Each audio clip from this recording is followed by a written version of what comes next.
midst of violent social upheaval, a voice ringing down from the mountains, a message of internal peace and the renunciation of violence. La no discriminación y la no violencia. Some hailed the rise of a new prophet, a healer. Others denounced him as a false messiah, a danger to youth, a threat to society. The Silo movement became a movement that was seen as dangerous. His followers persecuted, tortured, even killed. The press did an incredible campaign saying that we were having drugs, we were having orgies, we were having I don't know which satanic practices. His voice silenced, his words denounced and mocked. Yet somehow, this unpresupposing South American has touched lives all over the planet, from Mali to Montreal, from the poorest slums to the halls of power. Is it possible that this unknown sage really holds the key to an experience that could transform your life? He's a spiritual guide to millions of people all over the world. His ideas have given rise to movements and political parties. His social, literary, and spiritual writings have been published in dozens of languages. How is it that after all that, he remains the best-kept secret of the Andes? It's a story that began many years ago in a remote outpost high in the mountains near the border of Argentina and Chile. Today, thousands have traveled from the most distant points to join Silo not far from Aconcagua, the tallest mountain in the Americas. I'm here in the crowd, not only as a filmmaker, but also as one of many pilgrims from around the world who have traveled to this place where three great mountain chains converge. We have made our ways from Africa and the US, from every part of South America, from across Europe and Asia. All of this in response to Silo's message that our suffering and contradiction cause violence within us and around us, that creating internal unity ends that violence and produces the conditions for something new: peace, force, and joy. Imagine a spirituality that's not a religion, organizations of volunteers where no one is paid, including the leaders.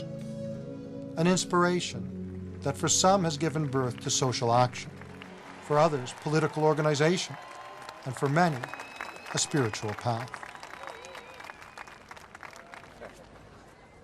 Hemos peregrinado a este paraje desolado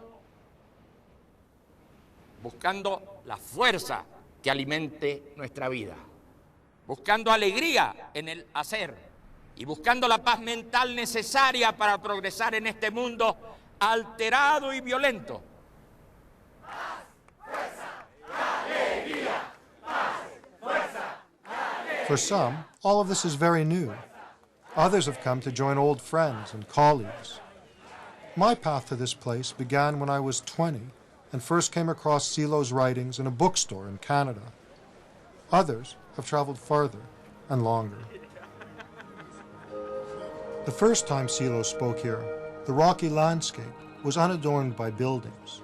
Those who came did so at great personal risk. The first time, no one arrived in such style. The authorities were even less welcoming. The situation was more complicated and more dangerous. It may not be obvious in what a tourist might see today, but by the late 60s, Argentina was being torn apart by military dictatorship, right-wing hit squads, left-wing guerrillas, and everything in between. The cultural and political upheaval of that moment wasn't unique to South America. Riots and insurgency, revolution and protest were the reality from Malaysia to Ohio. In that overwrought environment, stories spread down from the mountain of an extraordinary young man. Drawn by curiosity or hope, guided by rumor or intuition, they sought him out, looking for a healer, a guru, or a guide. By 1969, Silo was living far from the centers of power in a small stone hermitage that he had constructed some miles from the outpost of Punta de Vacas. Even here, in the isolation of the mountains, the local military would often disturb his meditations by taking pot shots at him, just for fun. In the midst of the social and political turbulence, word of Silo continued to spread, and after persistent requests, he finally agreed to leave his mountain retreat and speak to a group of people in the city. Though permits were granted, the crowds were arrested before the events began. It was a pattern that repeated until it was finally announced that Silo was certainly free to speak if he wanted to speak to the rocks. He was told that he'd be welcome to return to his hermitage and speak to all the people who wanted to join him there. On May 4th, 1969, the same summer humans first walked on the moon, despite the fact that it was so far off the beaten track, despite the frigid weather, despite the heavily armed soldiers, a few hundred pilgrims made their way to this distant place to hear Silo speak publicly for the first time. His words must have surprised those who came to hear a Messiah or a healer. A escuchar un hombre de quien se supone se transmite la sabiduría, has equivocado el camino, porque la sabiduría no se transmite por medio de libros ni de arengas. La sabiduría está en el fondo de tu conciencia como el amor, está en el fondo de tu corazón. The talk that Silo gave that day lasted perhaps 20 minutes. Desconocedor de las leyes que rigen el universo, It focused on the nature of pain and suffering, desconocedor de las leyes de la historia, the varied forms of violence, the relation between the violence inside of us and the violence around us. At the heart of it was the tale of a traveler who had lost his way, a story of suffering and pleasure, of need and desire, and the possibility of a profound change. And somehow, despite all the difficulties, his message spread by word of mouth, by flyers and posters, by every means imaginable, even as a comic book. Silo spoke here 30 years later, in 1999. Aquí estamos de nuevo. It was then that the stainless steel pillar was raised to commemorate his first talk. He spoke here again in 2004, and then in 2007. But over all that time, his message has remained unchanged.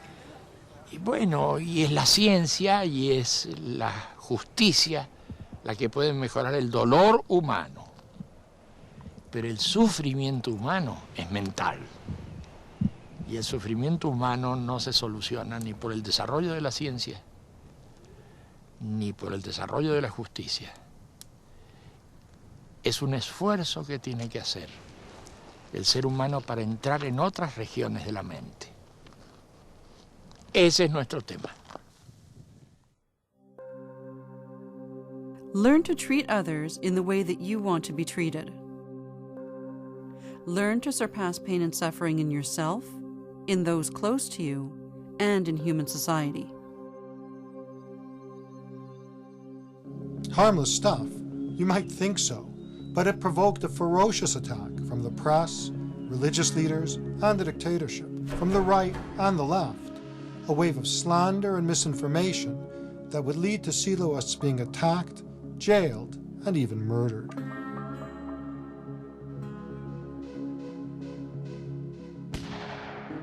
The same pattern would later be repeated in Europe and North America, denounced by the media and ideologues from across the spectrum, accused both of being a cult and anti-religious, communists and fascists, members ostracized, meeting centers defaced, one in Paris was burnt down, and in the States another was bombed.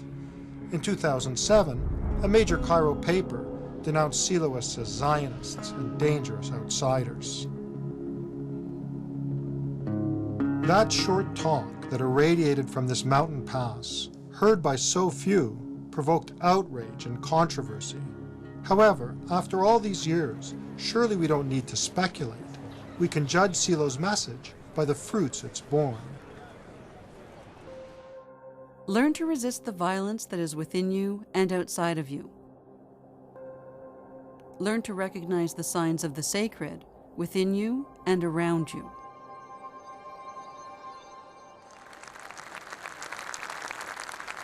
It was a message that would be heard in the most distant points, transforming many lives, mine among them.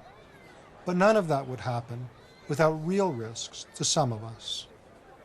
Among her many accomplishments as Undersecretary of State in the Chilean government, Pia Figueroa was responsible for creation of that country's first national environmental legislation. This mother of two has followed a long path to this place. I wanted to come here when I was 15, imagine, to hear Silo here on 1969, but I wasn't able. Not long before, a young Pia had first heard about Silo. Under the door of my house, it came a small leaflet, very small, I remember, with the image of Silo. It said, "My teachings are not for the successful, are for those ones that carry failure in their hearts." And I felt that that was what I had in my heart. Where the choices for change seemed to be self-absorption and drugs or armed struggle, Silo's call for nonviolent personal and social transformation touched some deeply, but went very much against the current of the times. I remember once in my friend's house, she was having the guns hidden in, under her bed. I mean, that was the kind of options we were taking. Maybe if I would have taken the choice of a violent revolution, maybe my parents would have understood better. Her father's reaction wasn't surprising, considering the baseless and vicious slander accusing Silo and the Siloists of every crime from rape to murder. The Silo movement became a movement that was seen as dangerous. Fíjate que esa violencia siempre deriva del deseo. Cuanto más violento sea un hombre, más... We, of course, took our time to study our issues and went to retreats or out of town to take some days to think about. We were just meditating, but the press did an incredible campaign saying that we were having drugs, we were having orgies, we were having I don't know which satanic practices. It was totally unproportioned, totally monstrous. They was beginning to say that they kidnapped children and took them to meetings, and immediately they began suggesting that the meetings had sexual ideas. My father, he wanted me back in home immediately. My sister followed also. She was smaller, 2 years younger than me, and he was desperate. I am a lawyer. I did what I was taught should be done in that case. I went to the police. And she was found in one of the Silo's meetings. The hysteria of the time meant that Pia's peaceful meditations were about to be harshly interrupted.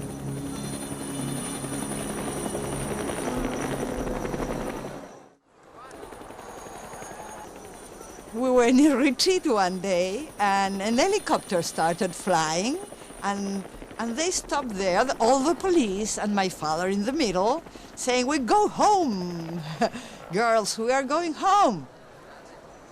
And we were immediately brought to Santiago, and the judge started this trial, absurd trial, and we spent 5 days in jail. Pia ended up in jail because her father feared that some strange cult was going to ruin his daughter's life. Subsequent events were going to prove him wrong. I think that if people were like Pia, we would have a very nicer world. Definitely. In this crowd are others who, like Pia, were around in those early days.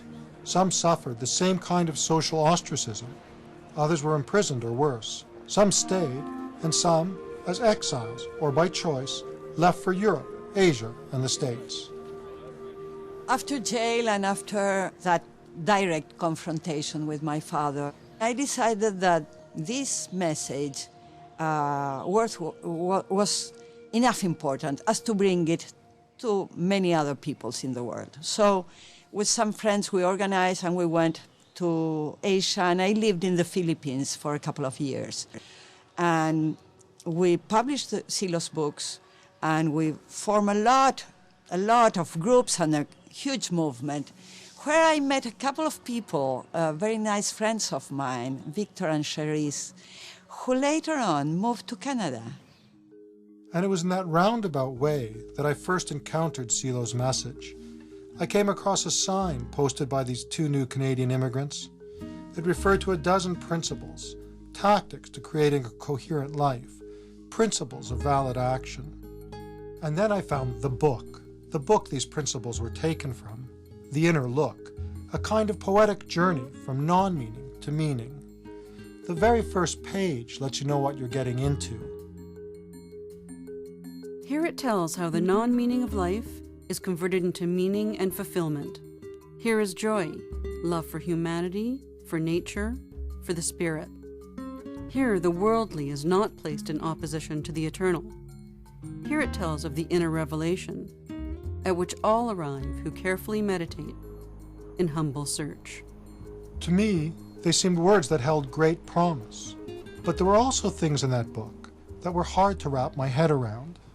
Ese es el librito que nosotros pasamos y le decimos a la gente, medite este librito, fíjese si en este librito están las cosas que a usted le resuenan como cosas importantes en su vida. Porque pronto va a salir el tema de, usted no va a estar aquí todo el tiempo, usted va a partir, todos vamos a partir, la vida se acaba en algún momento. ¿Cómo sigue esta película? ¿Es que usted termina para siempre? ¿O es que algo continúa en usted? Usted quisiera tener respuestas sobre eso antes de partir, porque partir es seguro que va a partir. But why all this talk about death? It was difficult for me to understand why something lurking in the future should be a problem today. And no wonder. We've been trained to look only to our inheritance from the past for explanations of the present. It's a proven and powerful approach. Whether it's psychoanalysis trying to explain what we are by what happened to us in our infancy, or cosmology looking back at the Big Bang to understand what our universe is like today, we expect the past to hold all the answers. Para todo, paz, fuerza y alegría. But Silo turned it around, putting the emphasis on the future. Imagine someone with a difficult past who believes that tomorrow will be great. Compare them with someone with a wonderful past who believes that everything is falling apart. And for all of us, the future holds one certainty. It will end. And if meaning has to do with the future, what then? There's no meaning if everything ends in death. What do I have that can transcend death? My reputation, my children, the actions I put in motion, or... And it's these seemingly simple questions that Silo asks us to reflect on. Do not let your life pass by without asking yourself, who am I? Do not let your life pass by without asking yourself, where am I going? Sí. For someone so focused on questions of death and transcendence, you might expect Silo to have a lot to say about God. Yo lo que le digo es que él crea o no crea, perfecto. Me parece muy bien que crea o que no crea, me da igual. Pero que ese no es el tema para salir del mundo del sufrimiento y para crear un nuevo tipo de ser humano. Ese no es el tema. Eso es lo que le digo a la gente que cree. Que crea. Y si me dice que no cree, pues que no crea. Porque el tema es otro. El tema es otro. No es el tema de que cree en Dios o no cree en Dios.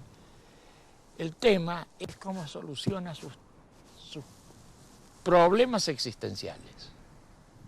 Y lo existencial no se resuelve porque crea o no crea en Dios. Our spirituality is not the spirituality of superstition.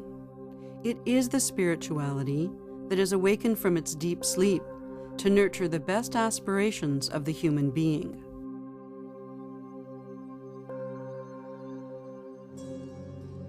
Believers and atheists, mystics, scientists, artists, and social activists. In the wake of Silo's first public talk, a number of groups arose with their own particular interpretations of his teaching. Then in the 70s, representatives of different groups throughout the world gathered on a Greek island to study with Silo in more depth.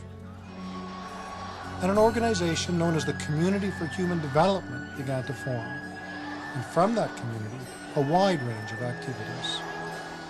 In this way, the humanist movement gradually took shape and spread as different people in different situations found common voice for the transforming personal experience they had encountered. The range of activity as varied as those people and the situations they lived, denouncing violence and injustice, working for literacy or public health in Asia, the Caribbean, and Africa, or organizing everything from social action to neighborhood newspapers or campaigns for better urban transit. In 1981, I joined some friends and accompanied Silo to a number of events in Europe and Asia. It seems to me that among all the extraordinary occurrences on that trip, two of the most extraordinary took place in Asia. The first was in India, on Mumbai's Chowpatty Beach. One of our companions on that tour was Bhatandra Ayappa, a retired engineer and teacher of yoga. I remember very vividly the weather. The weather was very bad, very bad. There was a warning that there's going to be a big cyclone and it will hit Bombay. In spite of that, we were able to gather 10,000 people at this spot. We had there, huh? The stage there. Exactly there.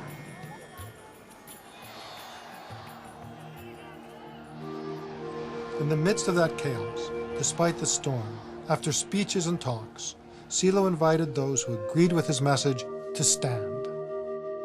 10,000 people rose to their feet, and for many, something extraordinary happened. From this very internal experience, people drew varied conclusions, interpreting the experience in different ways, with consequences that continue to play out decades later.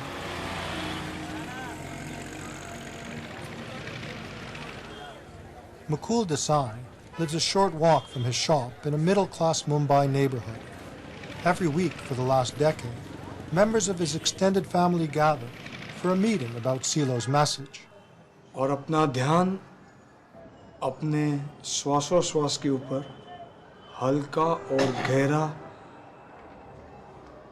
हो सके उतना आराम से और गहरा. From the beginning, from the existence of man, man has to face pain and suffering. When we do these experiences, then it gives us the power to face the challenges that are created in day-to-day life. Some Friday we discuss on current topics, we discuss for local problems, we discuss for our child development, we discuss for the education systems, we discuss for our personal life, family life. This makes our knowledge wider and wider and global, and we transform these to our society. Despite India's economic boom, poverty remains an enormous and extensive problem. It's not surprising then that these influences took another form in Nehru-Nagar, one of the region's many slums.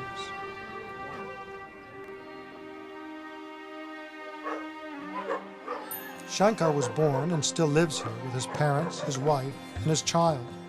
Inspired by Silo, he's helped transform this place. Center started last 15 years. So many medical camps, so many campaigns, children education. 10 years ago, there were no street lights here. Now, because of the humanist movement, there are. Our area, no lights. So now there's light, there's anti-malarial campaign. Yes. It used to be that every year when the monsoon rains came, raw sewage would flood the houses. But they've resolved that problem as well. All of this forms only a small part of the activities they've organized here over the last decade.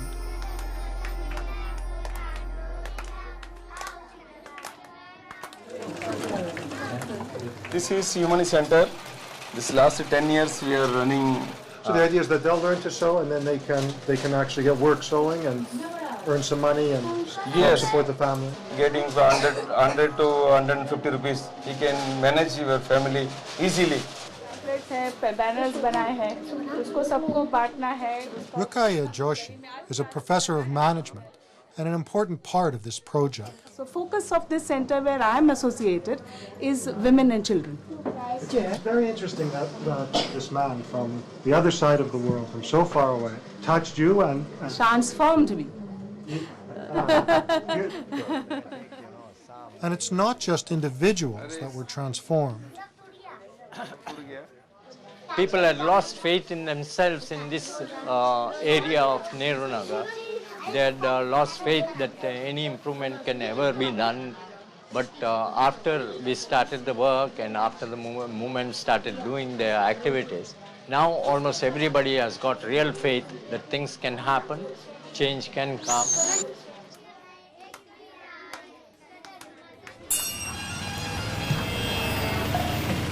These changes aren't limited to the city.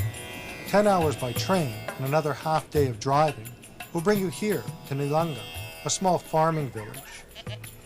Laken Joseph has invested a lot of time helping to organize humanist centers in the villages throughout the region. Like Silo and the other Siloists, he's an unpaid volunteer. They organize to see what are the problems which are faced in the villages, and they work for solving those problems. First on the list was electricity, something they'd never had before. And then they organized different kind of computer centers here. On that computer centers, they try to give all the informations to the farmers. Here they also teach them how to do better farming, better organized systems, and change the costing of the farming by making new inventions into the farming. One of the most important innovations involved switching from expensive chemical fertilizers to organic farming. This would be an extraordinary story, even if it only involved this village or that slum. But it involves much, much more. Invisible to the mass media, unreported in the news, the consequences of Silo's message are transforming lives in the largest cities and in over 1,000 villages in India alone. But all of that was to unfold in the years following Silo's brief visit in 1981. Back then, he traveled from Mumbai to Sri Lanka for meetings with members of the Buddhist community. He also met with Sri Lanka's Prime Minister, Rana Singh Pramadasa. The meeting was civil, but the Prime Minister was unusually forthcoming. He told Silo it was pointless for a foreigner to come here and preach nonviolence in this peaceful Buddhist nation. Some years later, Premadasa was assassinated, and Sri Lanka continued its plunge into a violent civil war, which has continued till today. But another national leader was to prove more receptive. Kenneth Kaunda was then the president of Zambia and the head of the only political party permitted under laws he himself had created. But Kaunda declared himself a humanist, and in 1989, Silo responded to repeated invitations to visit him. At that meeting, Silo insisted on the need for Kaunda to allow real democracy in Zambia.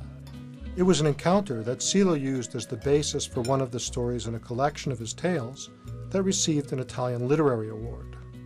But did Silo's visit influenced Kayunda's subsequent decision to allow free elections? He's never said so. A few years later, one of the most influential politicians of the 20th century pointed out an important convergence between Silo's writings and his own. In 1993, Silo received an honorary degree from the Russian Academy of Sciences. 4 years later, Gorbachev authored a small book comparing his ideas with Silo's humanism. But what do humanism and ideas of social change have to do with this internal experience of change that Silo talks about?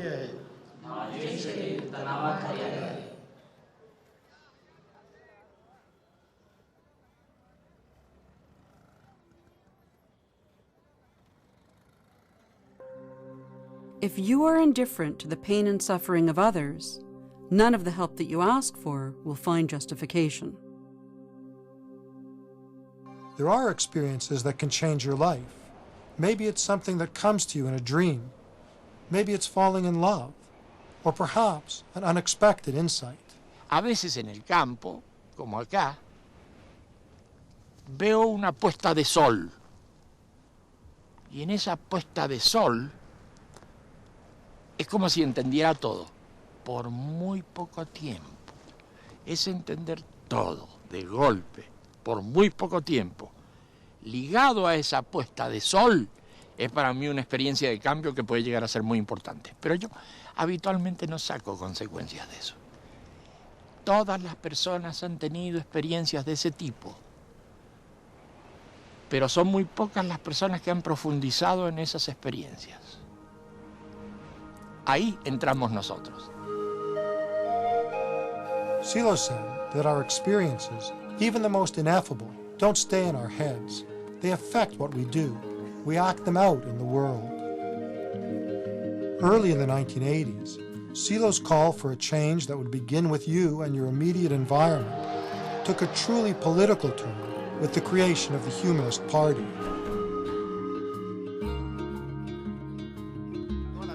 Toda la referencia de Chile sea un lugar que tenga un nombre violento, militar, plaza de armas. Evidentemente la gran mayoría de los chilenos aspira que In Chile, it led Thomas Hirsch to a stint as an ambassador in his country's first post-dictatorship government. Even his candidacy for president didn't really strike him as an unusual step. Yo en realidad entiendo al humanismo o al siloísmo, es decir, a aquello que pone en marcha Silo, como un proyecto transformador de la sociedad, del individuo y la sociedad, y por lo mismo tiene repercusión en todos los ámbitos del quehacer social.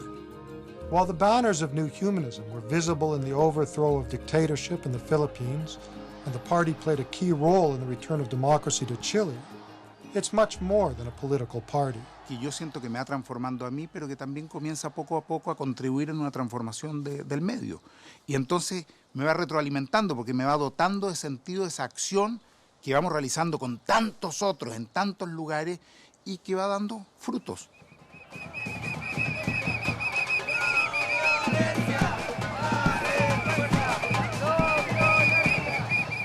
Today, the party is present in many regions of the world. But at the beginning of the 21st century, it was to Latin America that around the world, the eyes of the left were turning. And no wonder, across the continent, a new breed of politicians seemed to be appearing. Nos conmovemos con el mensaje de Silo. Drawn from different parts of the political spectrum, but each of them, in some way, promising a break with the past. Among those new politicians, Evo Morales, embattled leader of Bolivia, often hailed as the country's first indigenous president. Una vez escuché su intervención que empezó a las 6 de la tarde. The Latin American New Humanist Forum was preceded by a traditional ceremony at this ancient and sacred site of Bolivia's indigenous Aymara people. And among the participants was President Morales, seen as a socialist threat by many of the planet's largest business interests. But President Morales doesn't define himself in terms of the left or the right. un periodista me dice, ¿tú eres derechista o izquierdista? Yo digo, ni izquierdista ni derechista, sino humanista.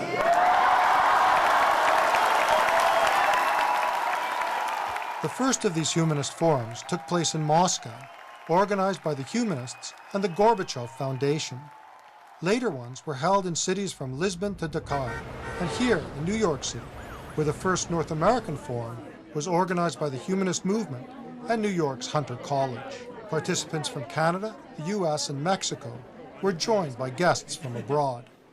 The world is absolutely, interconnected. And that means that even if you don't have a problem exactly here in this place, there is a big problem in the world.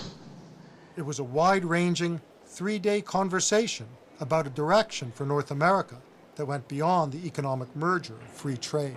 One of the questions that I ask my kids and adults all the time is, what is our culture? Here we are, people of African ancestry. What is our culture here? The government will not listen to us when we protest.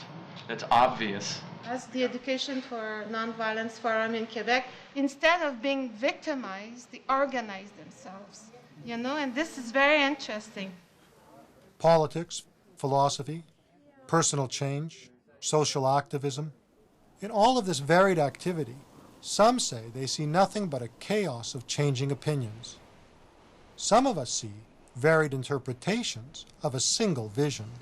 Nosotros que tenemos la cabeza tan cerrada, creemos siempre que la interpretación tiene que ser una. Y resulta que las interpretaciones son diversas, porque son diversos los ángulos de las personas. Y eso ocurre con el lenguaje, parece que fueran cosas distintas. En realidad es la misma historia en el fondo. Son traducciones de ese mensaje. And at the heart of all this, a stillness. Deja que la fuerza se manifieste en ti. Trata de ver su luz adentro de tus ojos y no impidas que ella obra por sí sola. Siente la fuerza y su luminosidad interna.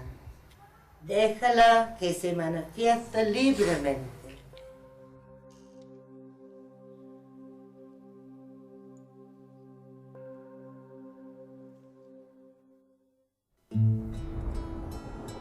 Over the years, the manifestations of Silo's ideas have grown and changed, and so has this place.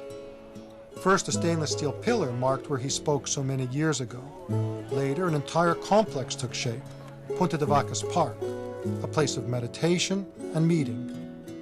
And then a plan to build similar parks on every continent. But before that had barely started, national parks began to appear. Each of these parks shares the same symbolic structure. This is Parque Manantiales. This is the National Park of Chile. And this is the gateway to the park. And when you walk through the gateway, you walk into another environment. And then all the parks also have a monolith. Its form has to do with historically how the human being has always built that, which has something to do with the connection of the heavens with the earth.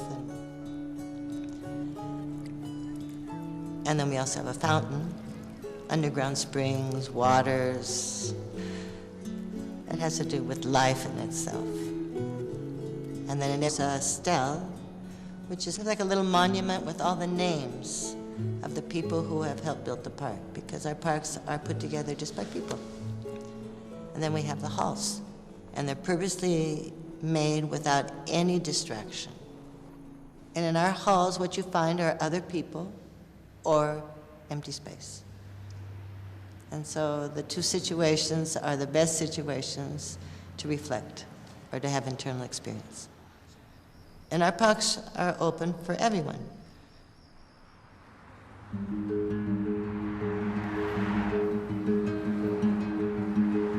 Call it a park, or an ashram as they do in India.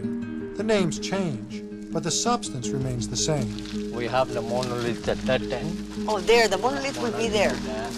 Utility this section will be on the other side. Some are regional parks, like this one in India, Red Bluff in California, and Tigliano in Italy. Others are national parks, like Manantiales in Chile, and Spain's Toledo Park. La Reja in Argentina is the national park for South America. Today, the park in La Reja, just outside of Buenos Aires, is filled with people enjoying this beautiful May afternoon. Trees and grass instead of desert or mountains, but the familiar gate, hall, monolith, fountain, and of course the same atmosphere, the same spirit. And at the heart of that spirit, what is the nature of this experience that we keep hearing about? Al tiempo que tu respiración se hace amplia y profunda.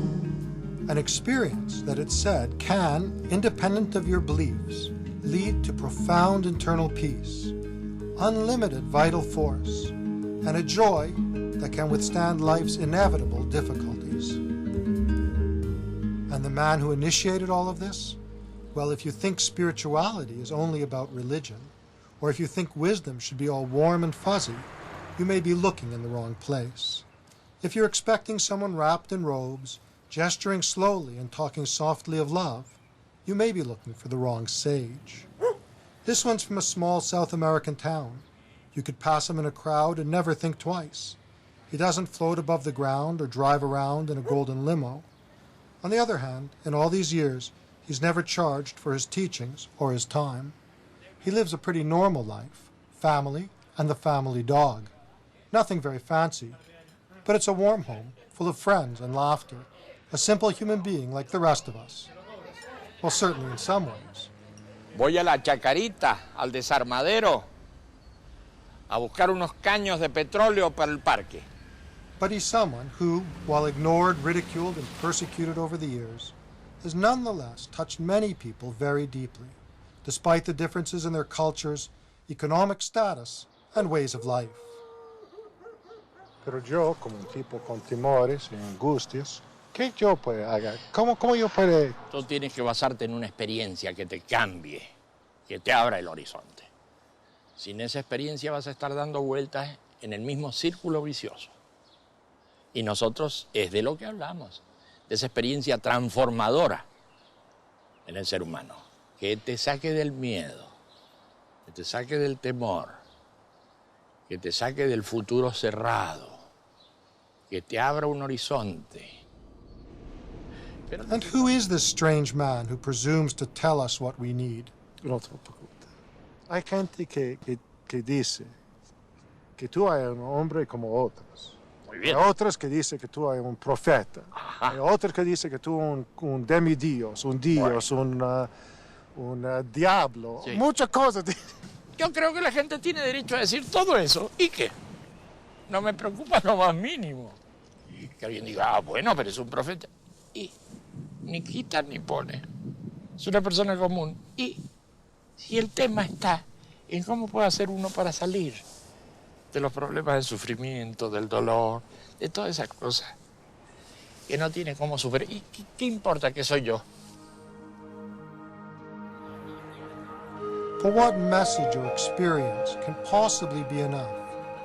What right-thinking person can really believe that things could ever be different? Who's naive enough to believe that fears, hate, and anger can ever end? Who can doubt that death is anything but the final defeat?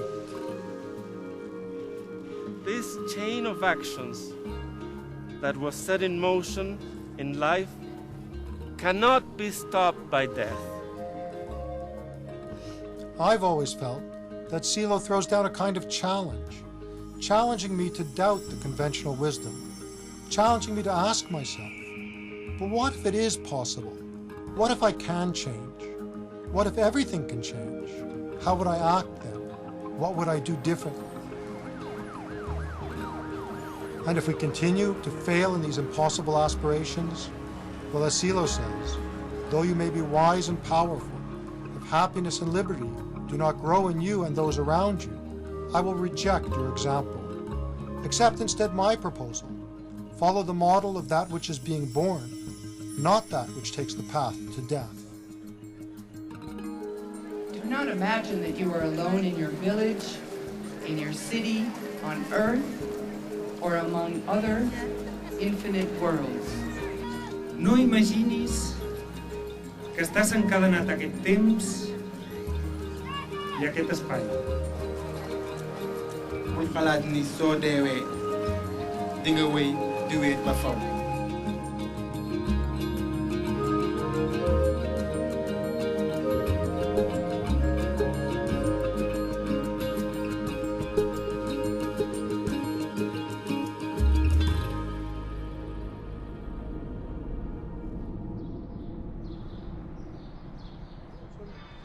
Sí, hay mucha gente en ese momento que tiene una sensación bastante apocalíptica, con cosas muy malas. ¿Qué te dices? Parece que todo se cayera. Se caen instituciones, se caen formas políticas. Seguramente está muy bien que se caiga, pero en las personas no, está surgiendo un nuevo sentido, una cosa muy importante. Están aspirando a otro tipo de mundo. Así que creo que vamos bastante bien y nada de apocalipsis. Eso no es así.